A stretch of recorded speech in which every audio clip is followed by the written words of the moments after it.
오늘 하나님의 말씀 마태복음 5장 13절에서 16절 말씀 우리 한 절씩 교독하도록 하겠습니다. 너희는 세상의 소금이니 소금이 만일 그 맛을 잃으면 무엇으로 짜게 하리요? 후에는 아무 쓸데없어 다만 밖에 버려져 사람에게 밟힐 뿐이니라. 너희는 세상의 빛이라. 산 위에 있는 동네가 숨겨지지 못할 것이요. 사람이 등불을 켜서 말 아래에 두지 아니하고 등경 위에 두나니 이러므로 집안 모든 사람에게 빛이 느니라. 이같이 너희 빛이 사람 앞에 비추게 하여 그들로 너희 착한 행실을 보고 하늘에 계신 너희 아버지께 영광을 돌리게 하라. 아멘. 여러분, 세상이 부패하고 죄악이 가득한 것이 과연 교회의 문제일까요? 또 교회에서 밖으로 나간 이 성도의 문제일까요? 우리는 흔히 이 세상이 이렇게 된 것은 교회의 책임이요, 성도의 책임이라고 그렇게 우리는 여러 가지 이유를 대며 이 세상이 이렇게 된 것에 대한 모든 것을 찾으려 하는 경우들이 있죠. 근데 여러분 한번 생각해 보십시오. 아무리 이 세상이 교회가, 성도가 바르게 된다고 세상이 변화가 될까요? 그렇게 생각하고 있다는 것은 지금 죄에 대한 정확한 인식을 하고 있지 못하다라는 것을 이렇게 볼 수가 있는 것이죠. 여러분, 전도나 선행이나 여러 가지로 이 세상이 변화될 것 같으면 여러분 과연 예수님께서 이 땅에 오셔야만 했을까요? 만약 그것으로만 가능했다면 구약에 얼마나 많은 선지자들이 주의 말씀을 능력과 행함으로 그렇게 말씀을 전했습니까? 그리고 수많은 교회에서 얼마나 많은 선행들을 행하고 있었나요? 그럼에도 이 세상은 변화되지 않더라는 것입니다. 예수님께서 오셔서 십자가에서 죽으셔야만 했던 이유, 그것은 얼마나 죄가 교묘하고 음흉한지 이 죄의 본질에 대해서 잘 이해하지 못했기 때문이죠. 예수님은 이 땅에 오셔서 먹이시고 위로하시고 병을 낫게 하시고 귀신을 쫓고 죽은 자마저 살리고 건면했습니다. 그런데 이 세상이 변화되었습니까, 여러분? 심지어 제자들마저 예수님께서 십자가에 달리실 때는 다 도망하여 없었습니다. 예수님께서 죽으시고 부활하신 이후에 성령님이 오셔야지만 그들이 제대로 믿고 따랐지 않습니까? 인간의 그 비참한 상태는 예수님 당시보다 더 악화되었죠. 도저히 회복 불능의 상태까지 이른 것 같습니다. 단순히 테러나 전쟁이나 부정부패나 사회적 제약이 절정에 이르렀기 때문에 그런 것은 결코 아니죠. 노아 홍수 때부터 이미 벌써 하나님의 그 모든 하나님으로부터 떠난 제약된 사람들은 마음에 계획하는 바가 어려서부터 악하다라고 성경은 표현하고 있죠. 세대를 구분하지 않고 죄가 썩는 냄새가 지금 진동하고 있는 것입니다. 아니 그때도 그러면 뭔가가 부족해서 그렇습니까? 아니요. 아담과 하와가 범죄한 이후로부터 세상은 죄악으로 간영해 있는 거예요. 그러면 단순히 우리는 할 일이 없으니까 손을 놓고 있어야 되느냐? 아니죠. 오늘 주의 말씀을 통하여서 너희는 세상과 세상의 빛과 소금이라는 그 말씀이 무엇인지를 정확히 알고 주 안에서 살아야 될 줄 믿습니다. 주의 말씀을 통하여 분명한 뜻을 발견하여 주의 말씀에 따라 살아가시는 우리 모든 믿음의 종들 되시기를 간절히 축복합니다. 여러분, 오늘 본문의 말씀은 우리가 잘 알고 있는 말씀이죠. 소금과 빛에 대해서 말씀하고 있습니다. 그런데 대부분 이 소금에 대해서 우리가 흔히 생각할 때에 부패에 대해서 흔히 생각할 때가 많습니다. 너희는 세상의 소금이기 때문에 세상이 부패하지 않도록 살아야 된다라고 그렇게 우리는 흔히 적용하고 따랐죠. 빛도 마찬가지입니다. 어둠을 물려내고 이 빛된 세상을 만들어라. 그래서 개혁하고 변혁시키는 그 일에 교회가 앞장서야 된다라고 그렇게 흔히 말하곤 합니다. 그래서 부정이나 부패가 있으면 교회가 앞장서서 이렇게 교회를 세상을 바르게 세워야지 누가 할 것이냐라고 그렇게 말을 하곤 하죠. 그런데 오늘 말씀을 정확하게 보고 있는지 우리는 여러분 살펴보셔야 됩니다. 예수님은 과연 이 소금의 부패에 관련된 말씀을 한마디라도 하셨나요? 아니죠. 여러분 한번 보세요. 우리 13절 말씀입니다. 우리 13절 말씀 우리 한번 같이 한번 읽어볼까요?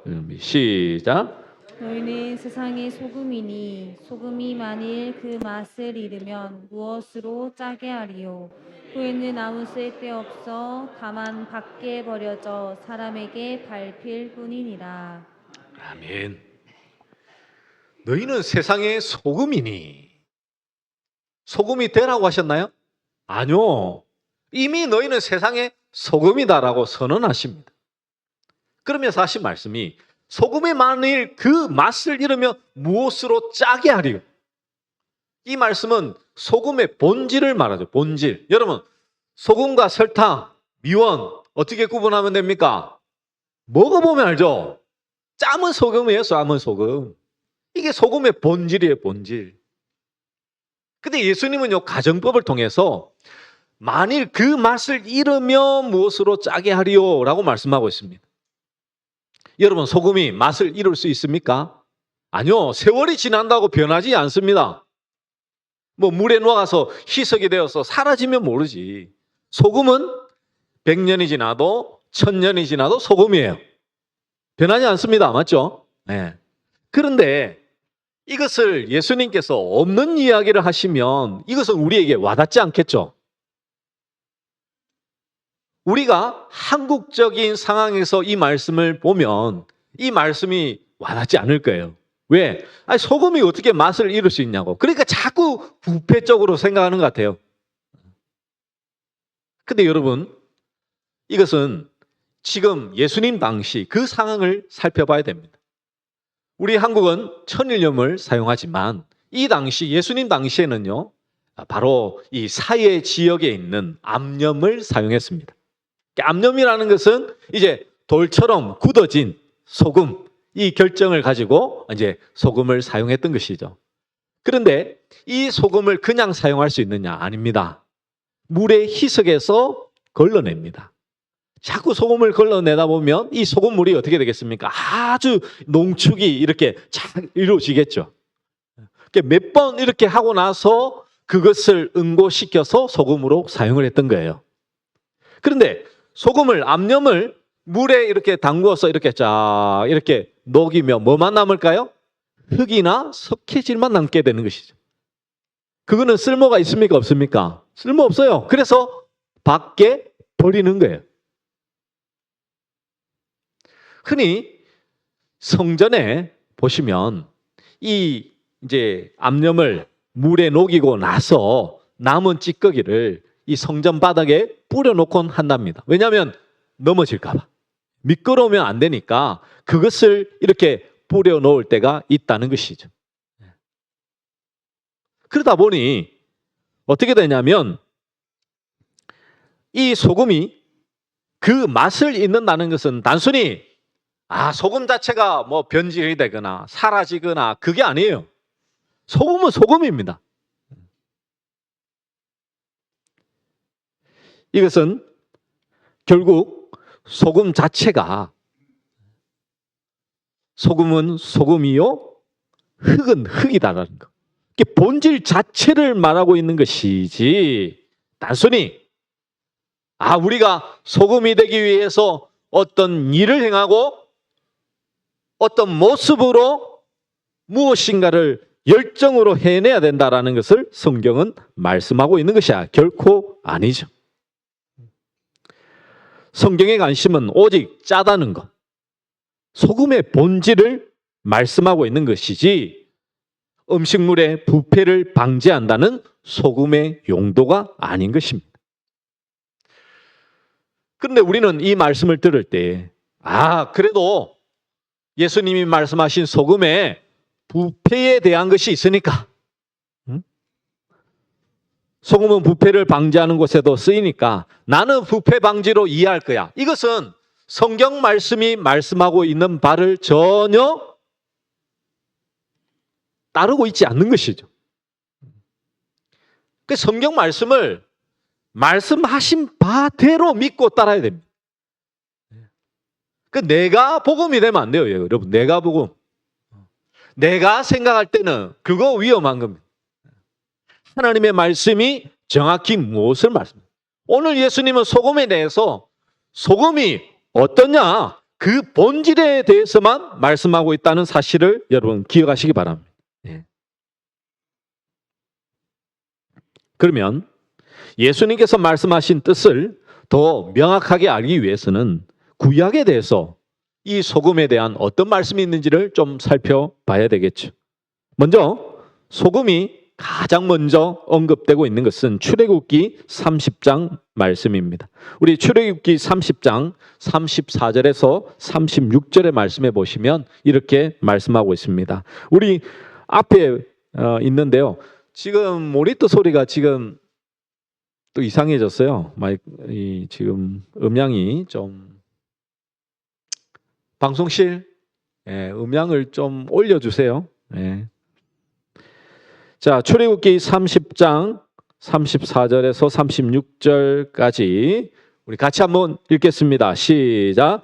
여호와께서 모세에게 이르시되 너는 소합향과 나감향과 풍자향의 향품을 가져다가 그 향품을 유향에 섞되 각기 같은 분량으로 하고 그것으로 향을 만들되 향 만드는 법대로 만들고 그것에 소금을 쳐서 성결하게 하고 그 향 얼마를 곱게 찌어 내가 너와 만날 회막안 증거궤 앞에 두라. 이 향을 너희에게 지극히 거룩하니라. 아멘. 이 성소에 쓰이는 향을 만들 때에 소합향, 나감향, 풍자향에 다 유향을 섞어서 같은 분량으로 만드는데 거기에 반드시 소금을 이렇게 쳐서 성결하게 하라라고 말씀하죠. 그러니까 소금이 쳐져야지만 그 향이 거룩하다라고 말씀하고 있습니다.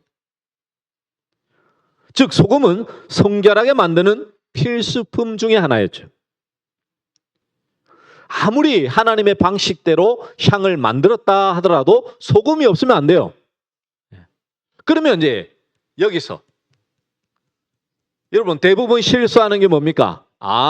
소금은 성결하게 하는 것이니까 소금을 뿌리면 되는구나. 그 잘못된 방법이 부정타면 뭘 뿌려? 소금을 뿌리죠. 참 이게 기가 차고 그렇지 않습니까, 여러분? 구약의 말씀에 율법의 말씀에 무엇을 하라는 것은 그 하라는 행위 자체가 중요한 게 아닙니다. 왜 하라고 하신지가 중요한 거예요. 그게 무슨 말이냐면 왜 하나님께서는 그러면 이 향에다가 소금을 쳐라고 하셨느냐가 중요한 거예요. 그 이유가. 그래서 하나님의 말씀은 그 하게 하신 그 이유와 목적이 있어요, 분명하게. 그러니까 하나님께서 그냥 단순히 이렇게 하라는 것은 아무런 이유와 목적 없이 하신 것이야. 결코 아닙니다.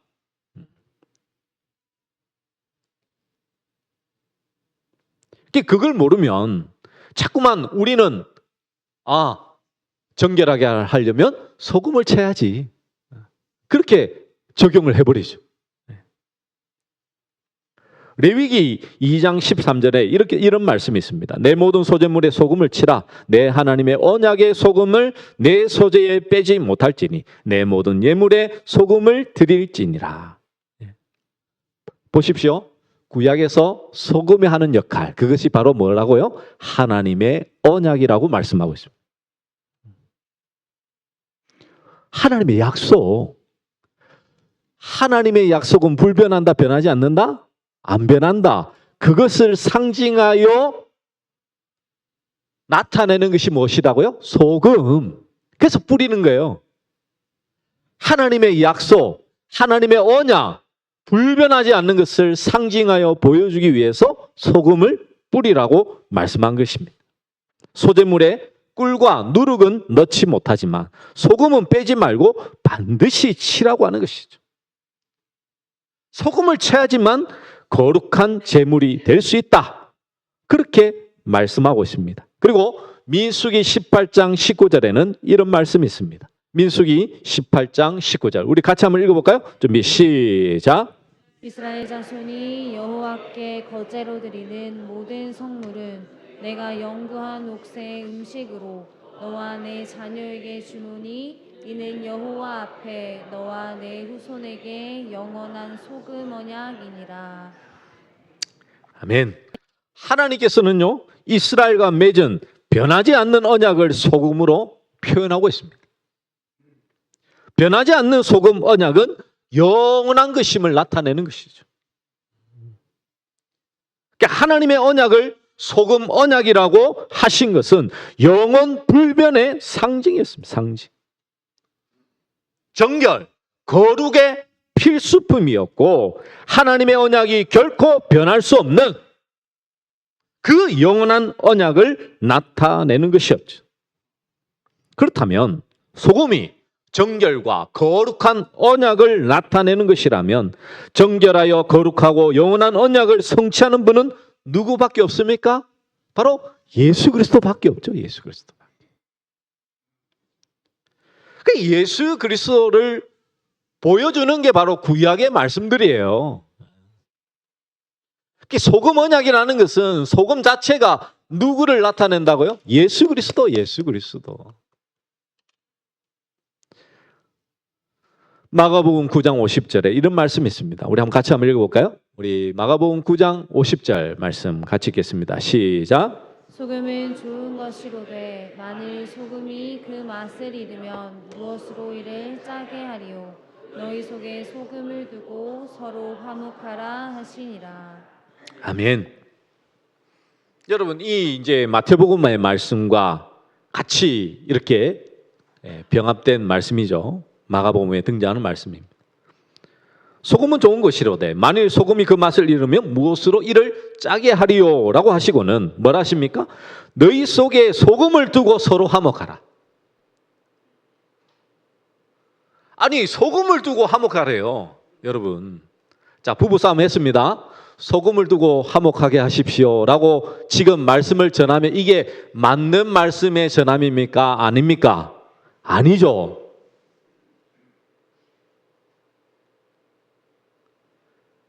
이 말씀을 들을 때 그 말씀에 대한 그 의미는 생각하지 않고 그걸 그냥 그대로 따르면 된다고 생각하는 것은 큰 착각이에요, 여러분. 아니, 사람과 화목하는데 무슨 소금을 가지고 화목합니까, 여러분?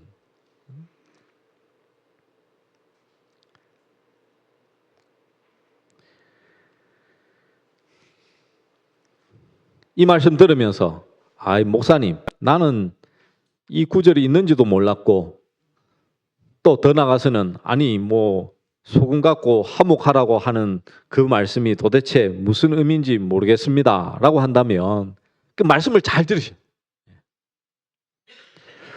여러분, 우리 안에 소금을 가지고 있는다고 해서 화목이 됩니까? 아니죠. 사람은 화목케 하는 역할을 감당치 못합니다. 우리 인간 스스로는. 아니, 사람과 사람 사이도 경쟁을 하고 그 사람을 시기하고 질투하고 싸워서 이기는 것이 우리 이 본성인데 하나님과 우리 사이가 죄로 말미암아서 원수되었고 사람과 사람 사이가 이제 힘 있는 자들이 남아있는 그런 세상 속에서 화목이란 있을 수 없죠. 그러면 소금을 두고 서로 화목하라는 것은 무슨 의미입니까? 바로 화목제물로 오신 예수 그리스도를 상징하고 있는 것입니다. 그러니 구약에서 왜 제물에 소금을 칠하는지 아시겠죠?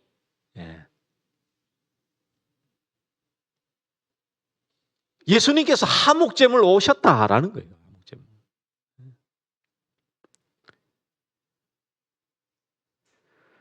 예수 그리스도께서 우리 안에서 우리를 사로잡고 계실 때만 하나님과 화목하며 서로의 화목이 나올 수 있다라는 것이죠. 이런 점에서 너희는 세상의 소금이라는 그 말씀은 단순히 너희는 소금과 같이 짜게 돼야 된다고 됐냐요? 아니죠. 소금은 소금입니다. 우리가 예수 그리스도를 믿고 세상에 나가면요, 세상에서는 예수님이네? 드러나야 된다는 것이죠.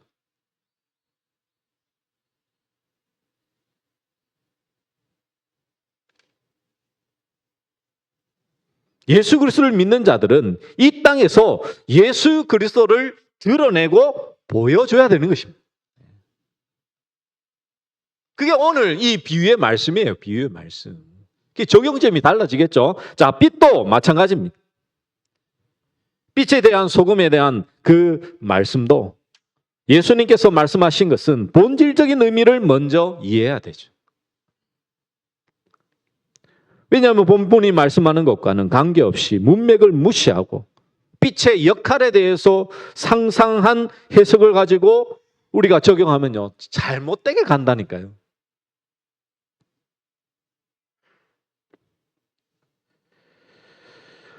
오늘 본문에는 어떻게 말씀하고 있습니까? 빛이 어떤 대상물을 비춰야 한다라는 역할에 대한 것이 아니라 스스로가 빛이 나기 때문에 그 빛이 드러나 보이는 존재에 대한 문제죠.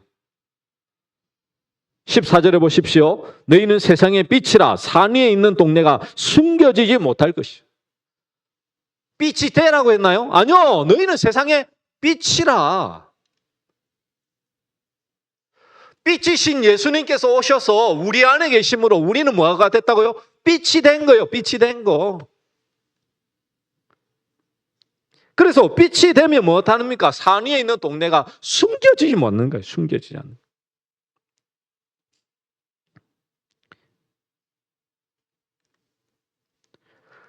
빛으로서 무엇을 어떻게 하라고 말씀하신 것이 아닙니다.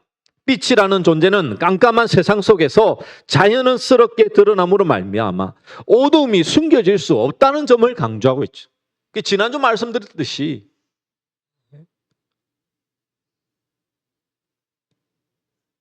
그래서 우리가 빛이니까 세상을 변화시키자.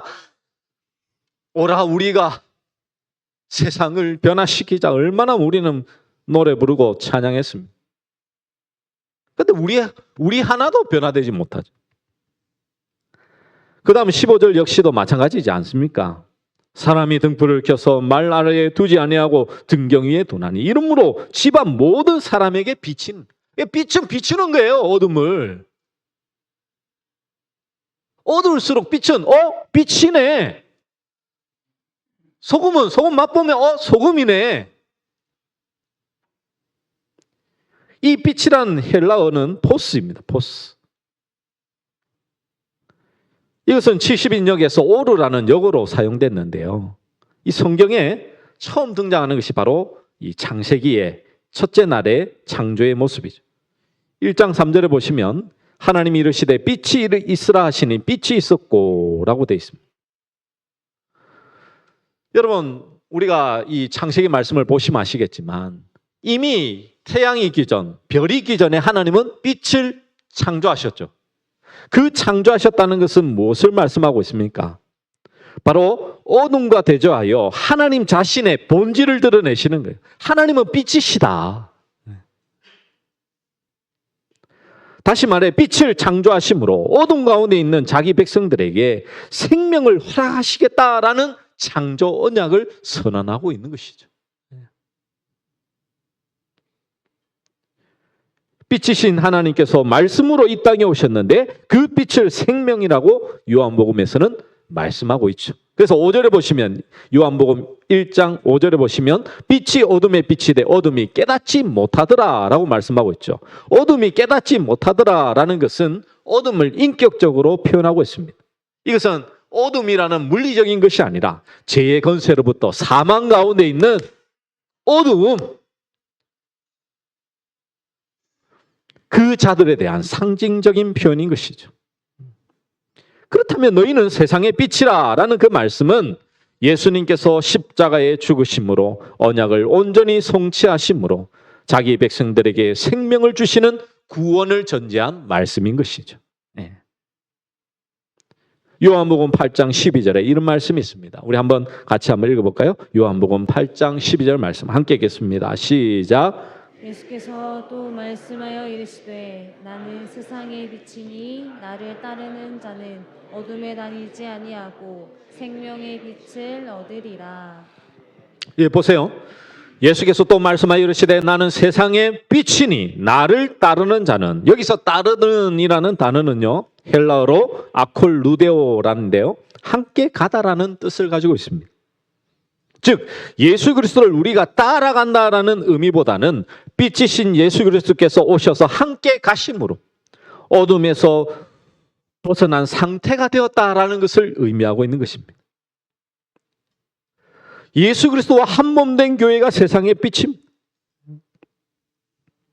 성도는 세상의 빛으로 오신 예수 그리스도께 속했기 때문에 빛이 된 것이죠.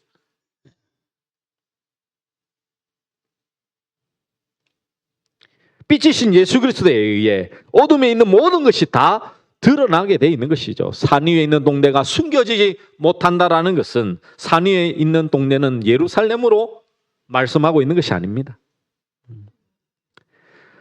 산 위에 있는 것은 성읍이죠. 요새화되어 있는 것이죠. 철저히 감춰져 있는데 때가 되면 다 드러난다는 거예요. 다 드러난다.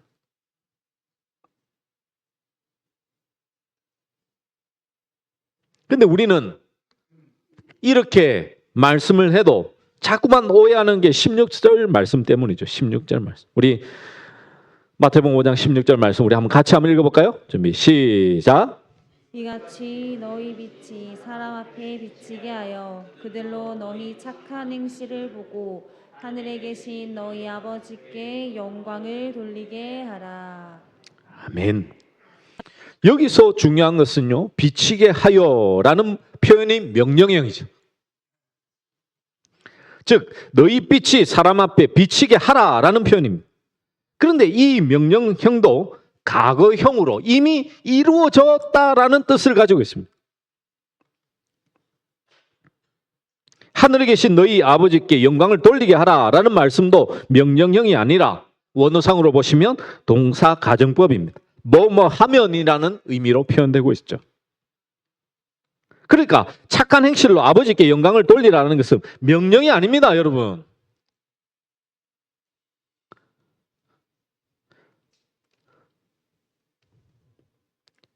우리가 빛을 비추는 명령이 이미 이루어졌다면 착한 행실로 아버지께 영광이 드러날 것이다라는 의미를 가지고 있는 것이죠. 왜? 이 착한이라는 이 단어가요, 이 원어상으로 보면 그냥 우리가 하는 그냥 이 선한 행동, 뭐 이렇게 선행, 그게 의미하는 게 아닙니다. 이 선하고 아름답다라는 것은 바로 하나님께 사용되는 단어이죠.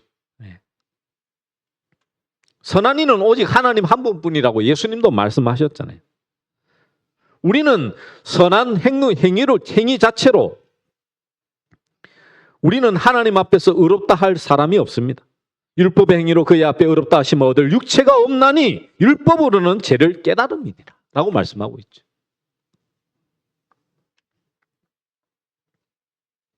하나님 아버지께 영광이 되는 착한 행실이란 예수 그리스도께서 행하신 십자가밖에 없습니다. 십자가밖에. 예수 그리스도께서 이 땅에 오셔서 행하신 모든 하나님의 일은 십자가로 이루셨죠. 십자가에서 죽으시고 부활하시고 우리에게 생명 주신 그거. 그것이 바로 다 예수님께서 오셔서 행하신 착한 행실이죠. 행실.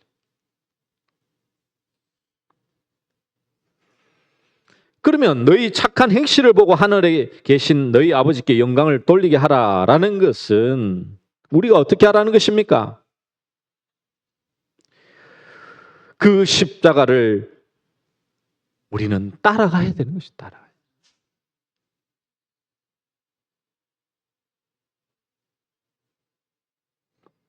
우리가 그것을 무엇인가 보태려고 하면 안 됩니다.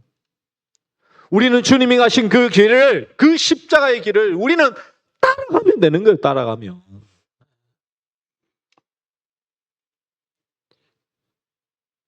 우리는 계속해서 내가 예수 그리스도를 믿는 자라면 무엇을 해야 되는지를 생각합니다.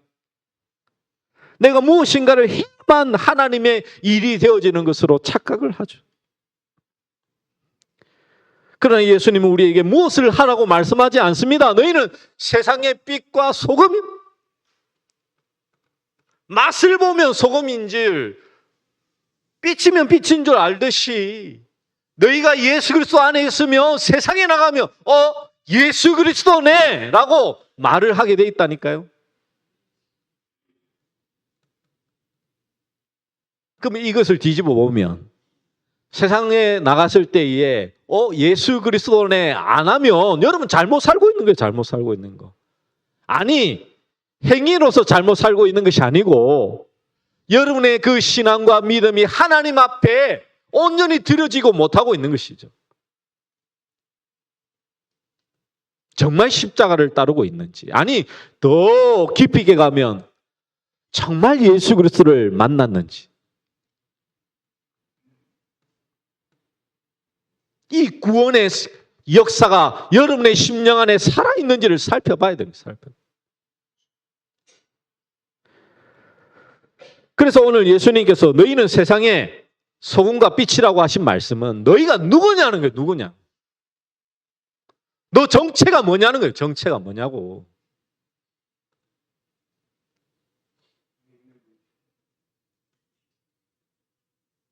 예수 그리스도로 말미암아 소금과 빛의 그 본질이 드러나야 되는 본질이. 여러분의 심령이 변화받아야죠. 심령이. 자꾸 행동으로 여러분 가리지 마시고 믿음이 있으면 행위는요 같이 나오게 돼 있어요. 그래서 죽은 믿음이라고 말한 거지. 행위를 많이 해서 믿음을 드러내라고 한 거 아니잖아요. 믿음이 선물인데 여러분. 인간이 가질 수 있는 게 믿음이 아니에요.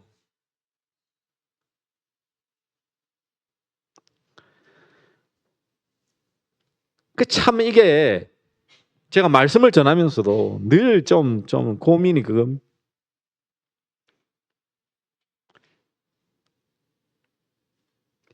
우리가 믿는 믿음이 정말 바른 믿음인지 그 말씀에 대한 바른 적용인지를 여러분 살펴보셔야죠.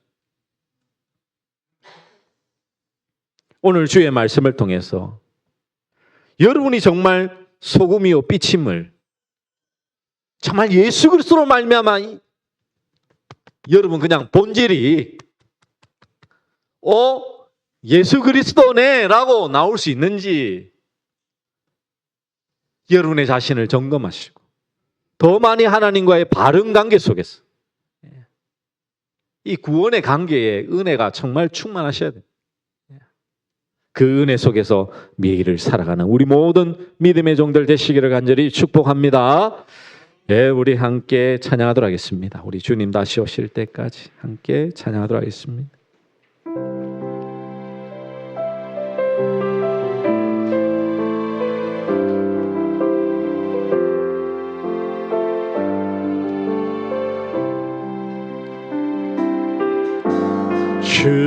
주님 다시 오실 때까지 나는 이 길을 가리라.